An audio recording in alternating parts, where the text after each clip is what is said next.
And we used different methods to come up with the information that we're going to present to you here.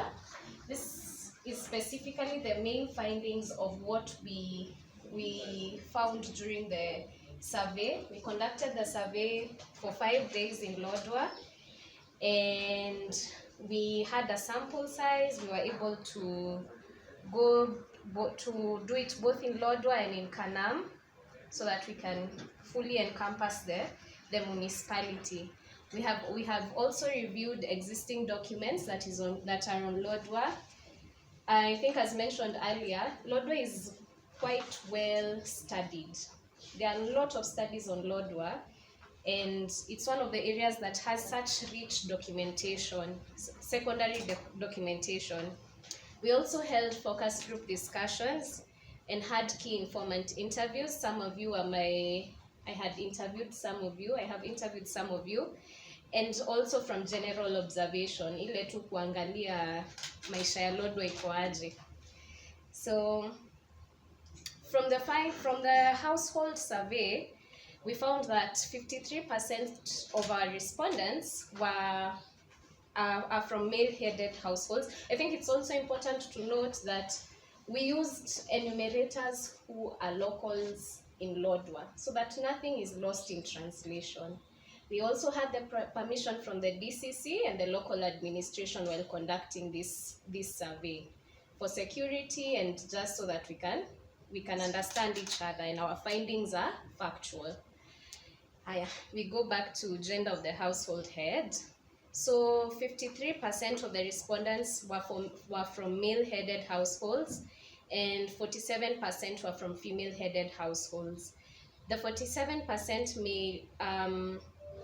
may give us a representation of some of the households that are vulnerable, because female-headed households, especially in settlements such as Lodwar and in areas such as Turkana, may be due to being a widow or being a single parent, so that is a vulnerable group.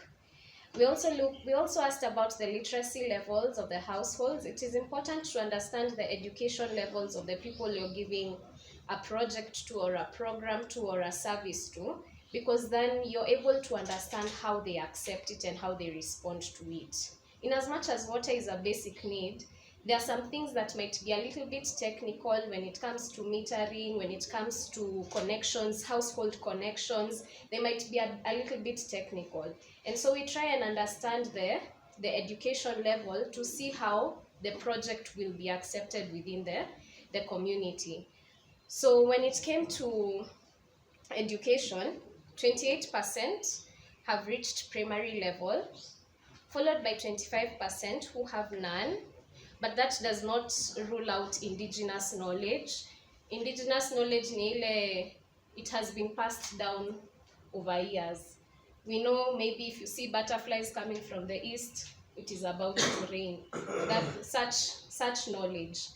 So we have 24% that are educated up to secondary level, and 14% are in tertiary institutions, and 9% are those that have been to the university. We also have the average household size in the area is 5.8 persons, which is maybe 6 persons per household. In terms of vulnerability, 8% of the respondents interviewed presented that they had one person living with disabilities.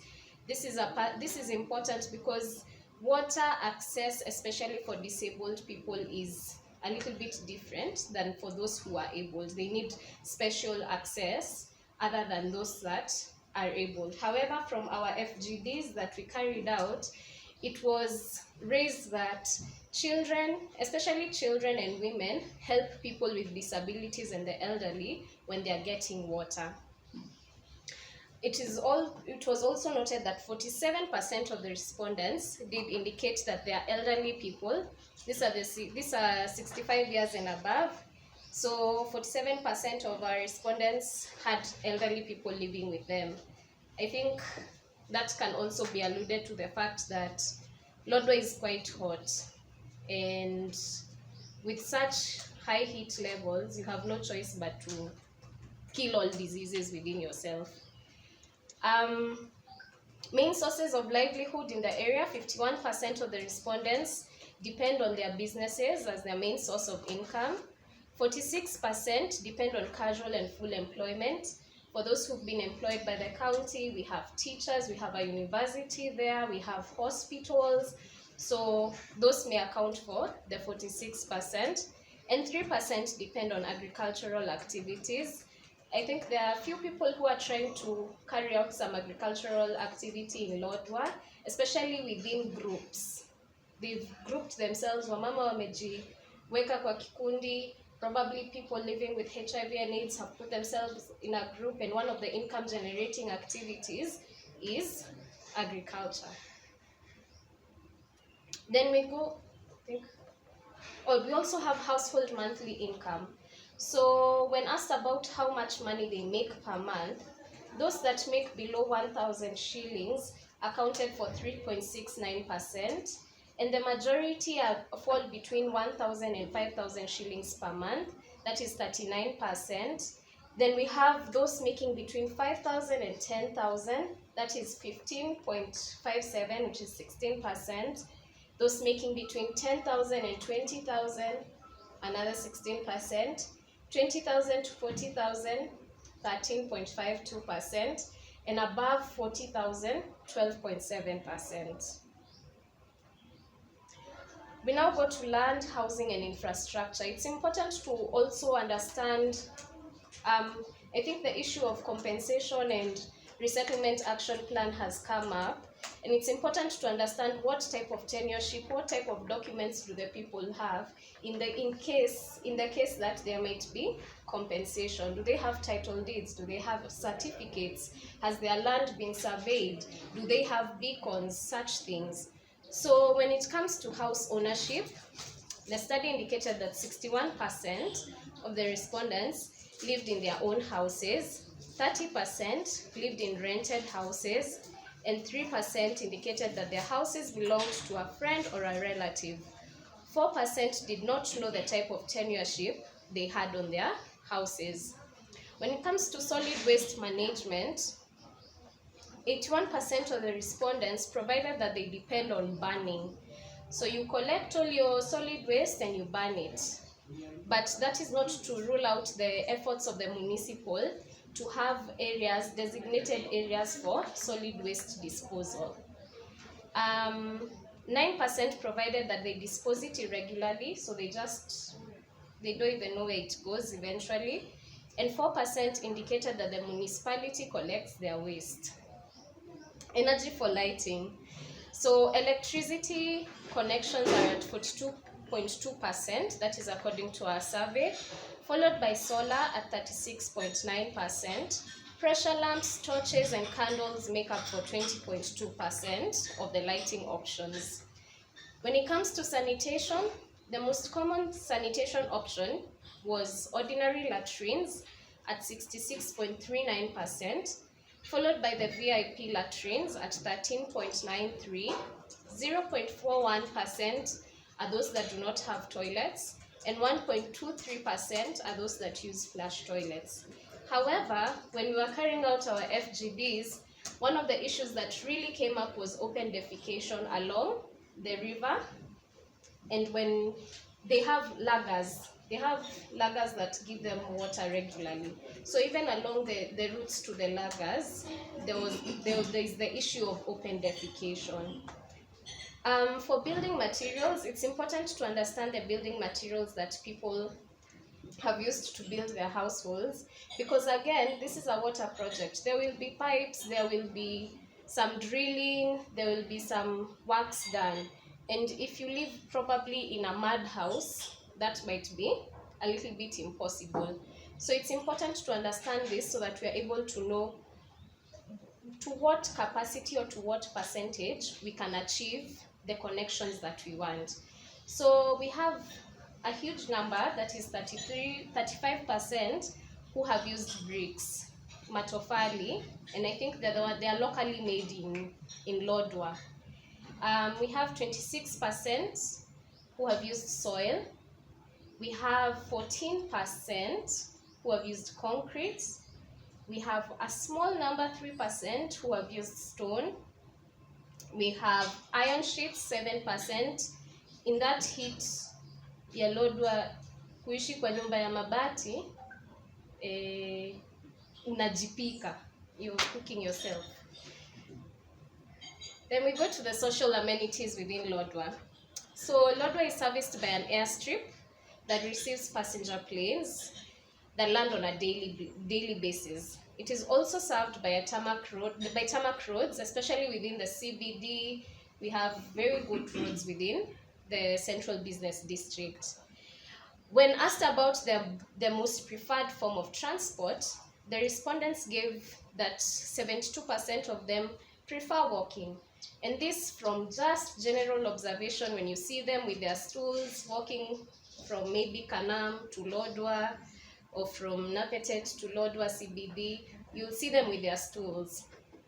25% indicated that they prefer boda bodas. I think boda bodas is one of the biggest businesses I have seen in Lodwar.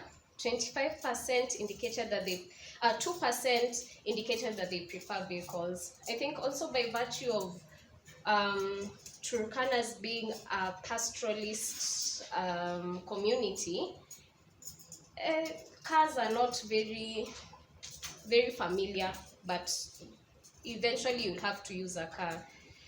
The average distance for primary schools is 1.78 kilometers, which is quite fair. For secondary schools, it's 2.3 kilometers. And I think that almost meets the standards of having 2 primary schools and 1 secondary school within a location, because I don't think the locations are that vast and the schools are not that far.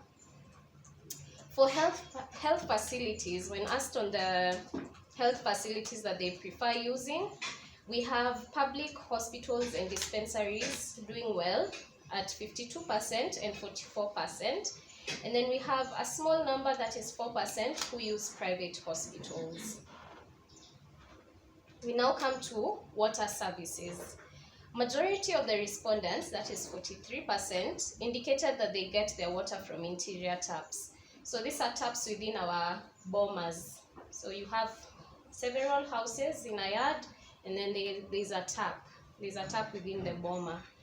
41%, closely to the 43%, provided that they get their water from water vendors. So we have people who sell water within Lodwar. The rest indicated that their sources of water are river tap well, water pumps. Water pumps are the least at 1%, and a few indicating that they get water from rain collection. Perception on water quality. Most of the respondents perceive their water quality as good, that is 66%. 18% are in the middle, and 7% perceived it as poor. When asked about water challenges in the area, 45% of the respondents indicated that their major challenge, their biggest challenge, is access to water. And apart from access, the water prices are quite high. 11% of the respondents actually say that the water prices are quite high. The rest indicated issues such as dirt in the water and salinity. We also have project awareness and acceptability. When asked about the development gaps in the area, 50% of the respondents indicated that water is the biggest challenge. Other responses include health problems and poor infrastructure. When asked on project awareness, 17% of the respondents indicated that they are aware of the project, and 83% provided that they were not aware of this specific project. Out of those that were aware of the project, 63, that is the 17% who are aware, 63% indicated that they found out from local administration, so showing that there is a relationship between the community and local administration, which is a good thing. and 20% attributed to friends and neighbors and other forms of social media, other forms of communication.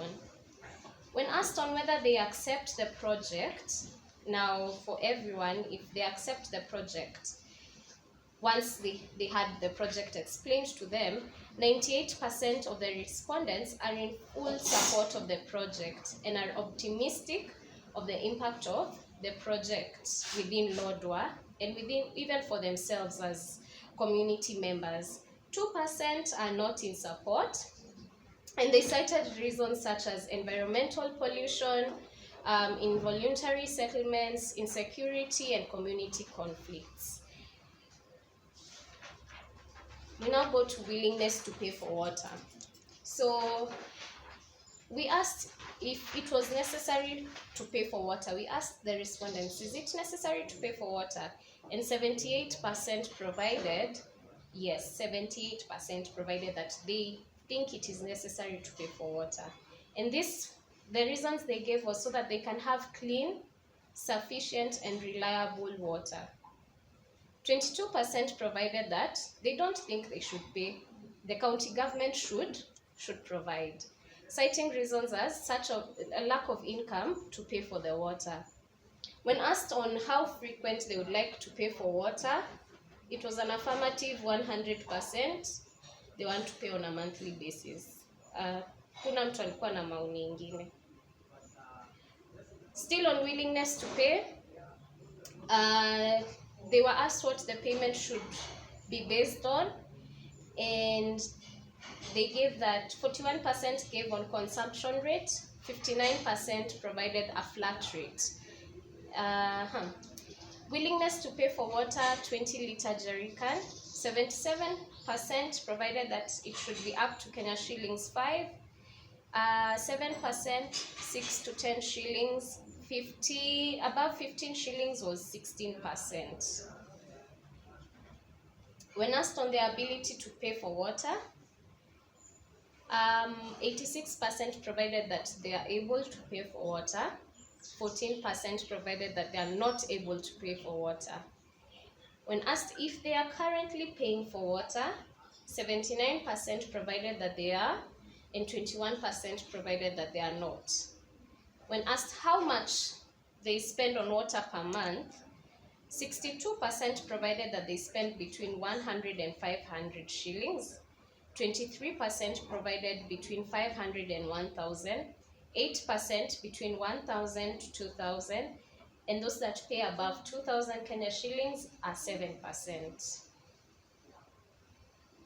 I think that sums up my presentation.